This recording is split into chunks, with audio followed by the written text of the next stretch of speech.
A man calls his father for the first time in years, not to catch up, not to apologize. He's calling in a favor from a cartel-connected criminal because his family, the family that raised him, not the one he was born into, just chose someone else to run the ranch. That one phone call is basically Joaquin pulling a pin on a grenade and just holding onto it. And by the end of episode 9, El Padrino, that grenade goes off in about 4 different directions at once. Dutton Ranch just wrapped its first season on July 3rd, and if the first 8 episodes felt like Taylor Sheridan slow cooking a brisket, episode 9 is him cranking the smoker up to house fire. We've got a cartel body count, a $2 million drug bust hidden inside literal cattle, and a cliffhanger that's honestly meaner than anything Yellowstone pulled in its first season. So let's get into what actually happened, why Rob Will's death felt weirdly anticlimactic, and why Carter, yes, Carter, the guy who spent this entire episode ghosting his phone like a bad Hinge date, is the one thing you should actually be worried about heading into season 2. Okay, so the episode kicks off exactly where episode 8 left us hanging. Austin finally spills everything he's pieced together about the 10 Petal Ranch's smuggling operation. Stolen livestock, forged paperwork, the whole foot-and-mouth scare with Bullet from earlier in the season suddenly makes sense. It wasn't bad luck, it was cover. Rip and Beth don't waste any time. They intercept the next shipment, and Rob Will, because he's Rob Will, decides this is the hill he wants to fight Rip on. Spoiler, it is not. Rip beats him down, grabs the ledger, and they haul the cattle back to Dutton Ranch to figure out what's actually going on. And here's the detail that got me. Everett, playing vet, finds what look like spaying scars on the cattle, except they're not spaying scars. He reaches in and pulls out a brick of fentanyl,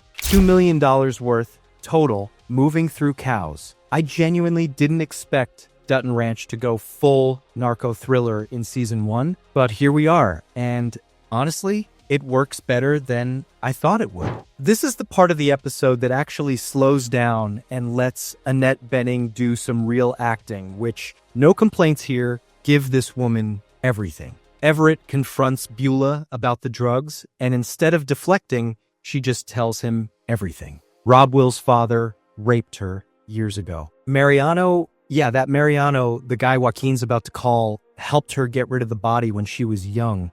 Her own father found out, but instead of protecting her, he pinned it on Mariano and ran him out of the country. Mariano's wife died at the border sometime after that, and Joaquin, his son, got left behind and folded into the Jackson family, which, think about that for a second, means Joaquin has spent his entire life being raised alongside the family of the man his father was blamed for protecting. That's not a backstory. That's a Greek tragedy with a cattle ranch attached. I'll be honest, this reveal recontextualizes basically every relationship on the show, and it's the first time this season I felt like Sheridan had a real plan cooking instead of just vibes and horses. Remember that call Joaquin made at the end of episode 8? This is where it lands. Mariano doesn't hesitate.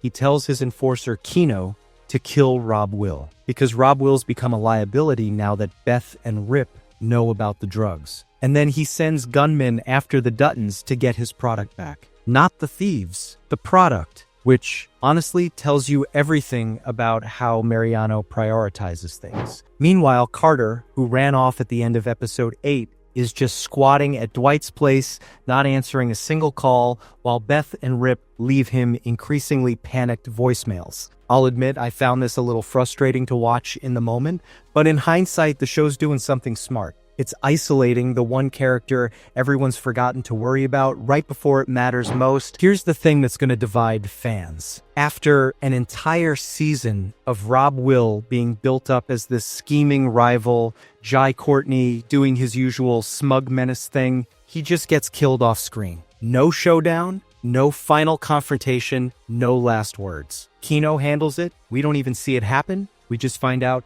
it's done. Part of me wanted the big cathartic fight scene, but the more I sat with it, the more I think that's actually the point. Rob Will spent the whole season thinking he was the biggest threat on the board, and the finale reveals he was never even close to the top of the food chain. Mariano discards him like he's nothing, because to Mariano, he is nothing. It's a gut punch dressed up as a shrug, and I think that's more effective than a shootout would have been. Doesn't mean it isn't going to annoy people who wanted a real send-off, though. And honestly fair. While all that's happening, Mariano's gunmen show up at Dutton Ranch. And this is where the episode earns its explosive finale marketing. Rip, Beth, Zach, and Azul tool up to defend the place, and Everett, mid-crisis about literally everything he just learned, shows up to help Beth look for Carter instead. The gunfight itself is quick and brutal. Azul takes a bullet in the arm, but Everett's sharpshooting basically ends the fight before it gets going.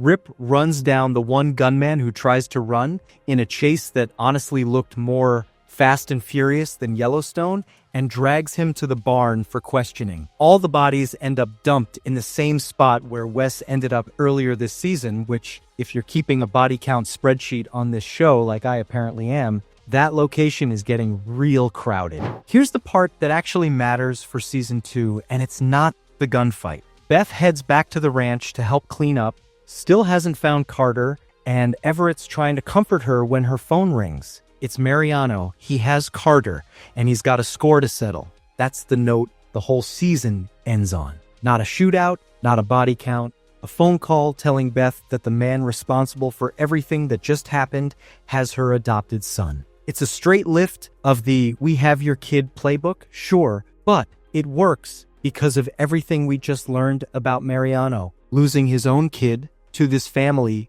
decades ago. There's a real symmetry there if season 2 leans into it. Mariano taking Carter the way he feels like Joaquin was effectively taken from him. So that's Dutton Ranch season 1 wrapped, or, well, not wrapped, since it ends with a kidnapping and about 6 new problems. If you want my take on where season 2 goes from here, or a full breakdown of the Beulah Mariano backstory, since that thing's basically its own show at this point, let me know in the comments and I'll get it out before the next batch of episodes drops. Season 2 is apparently eyeing 2027, so we've got time to speculate. Like, subscribe, all that. See you in the next one.